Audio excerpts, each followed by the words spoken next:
बात कर रहे थे, जो बड़े अपने आप को रूहानी समझते थे, अपने आप को बड़े खुदा परस्त समझते थे और ये समझते थे कि हमारे अलावा कोई सादा खुदा की इबादत नहीं करता।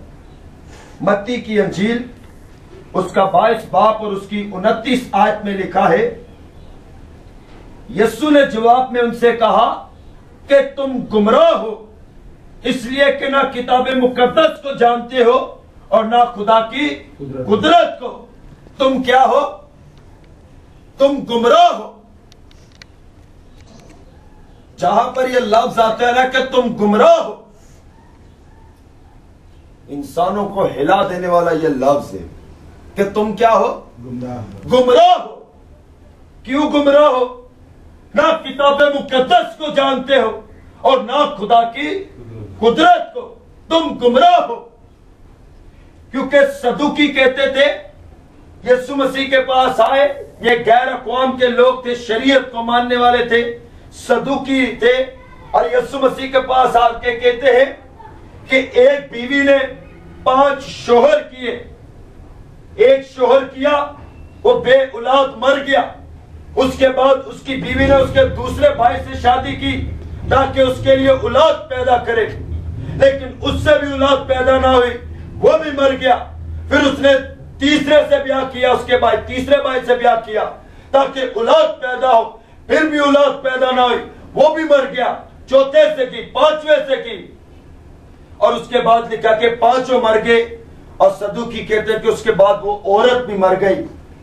और खुदा यीशु मसीह से कहते कि बताओ कि क़यामत में ये किसकी बीवी होगी, क्योंकि इसने 5 आदमियों से क्या किया है?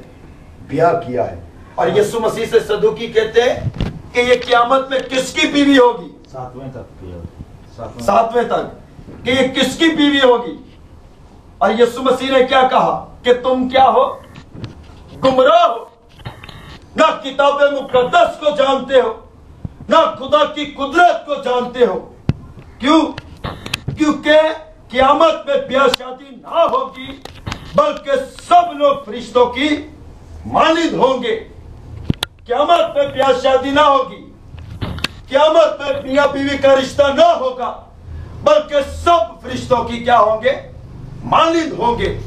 वहां पर कोई जिनसी ताल्लुकात ना होगा, वहां पर कोई जिस्म का ताल्लुक ना होगा, वहां कोई जिस्म के असरात ना होंगे, वहां पर सब फरिश्तों की मानिंद होंगे। और यीशु मसीह ने कहा कि तुम क्या हो? क्या हो? गुमराह हो। सलीब का पैगाम हलाक होने वालों के लिए तो बेवकूफी है। किन लोगों के लिए बेवकूफी है?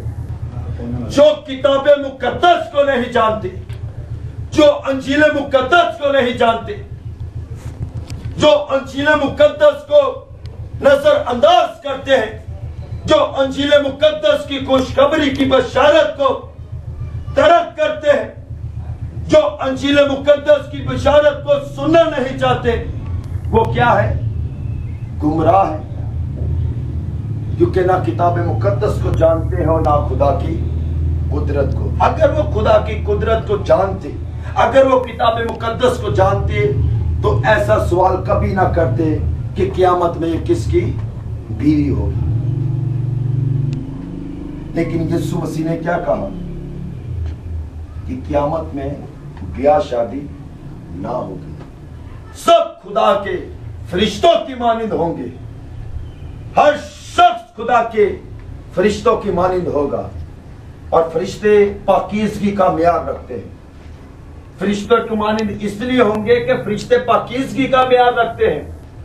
वहां पर लिखे सब पाकीज़गी में होंगे, कोई ब्याह शादी ना होगी, कोई मियां बीवी का रिश्ता ना होगा, कोई मां बाप का रिश्ता ना होगा, बल्कि सब नस्लें और सारा बशर फरिश्तों की मानिंद होगा और सब खुदा की कुदरत को जानेंगे।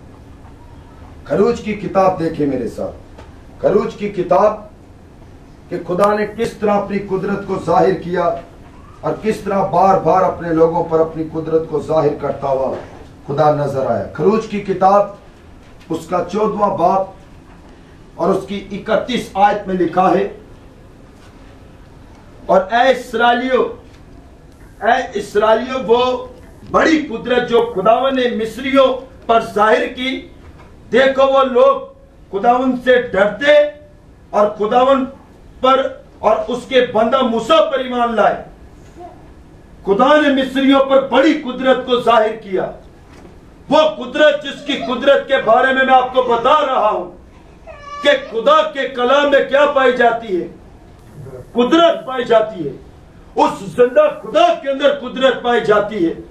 और खुदा कहता है कि मेरी कुदरत को जानो, जिस तरह मैंने मिस्रियों पर अपनी कुदरत को जाहिर किया, ताकि क्या हो कि मिस्री इस बात को जाने कि मैं बड़ी कुदरत वाला और मेरा बंदा भी मूसा इस पर भी ईमान लाए, इसके पैगाम पर ईमान लाए और मेरी बड़ी कुदरत का इकरार करें कि मैं क्या हूं, कुदरत वाला खुदा हूं।